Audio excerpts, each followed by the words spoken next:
What do you do in your medical practice if a female nurse complains that a male physician makes her uncomfortable? Perhaps he has touched her or made sexually explicit comments. Maybe he stands too close. Sexual harassment happens every day in the workplace, and physician practices are not immune. However, most physician practices are uncertain how best to handle such situations. Here are some tips. Prevention is the best approach. The practice should have a policy making it clear harassment is illegal and will not be tolerated. Employees should be aware of the grievance procedures for sexual harassment complaints and how and to whom such complaints should be made. I also recommend practices create policies regarding interaction of staff in the office. For example, I discourage clients from allowing staff to be patients of the practice, since a physician-patient relationship can confuse an employer-employee relationship. Likewise, in my experience, an over-familiarity among physician and practice staff, whether through email, texting, Facebook, or other means, can result in sharing of inappropriate humor or development of unprofessional relationships. Bawdy humor, flirtatious behavior, or other improprieties among staff should be documented and appropriate warnings or discipline administered. When a complaint of harassment is made, it must be handled quickly and confidentially to demonstrate the claim is taken seriously. The accuser should be interviewed by a member of the same sex, whether it's someone from the practice or legal counsel. The accuser's statement should set forth the alleged facts and dates on which they occurred, when possible.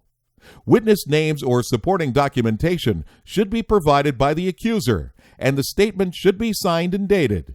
In this situation, I also like to have the complainant reassigned when possible.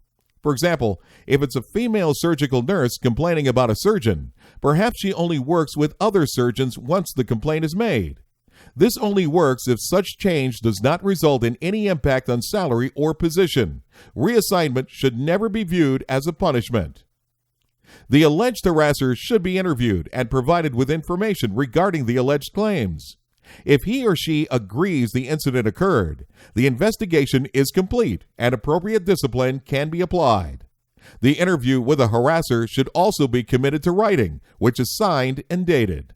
Appropriate discipline can range from warnings, dirty joke, to termination, inappropriate touching. Some sexual harassment rises to the level of illegal conduct, at which point legal counsel and/or the police may need to become involved. If the accused denies wrongful conduct, the interview should be documented and signed.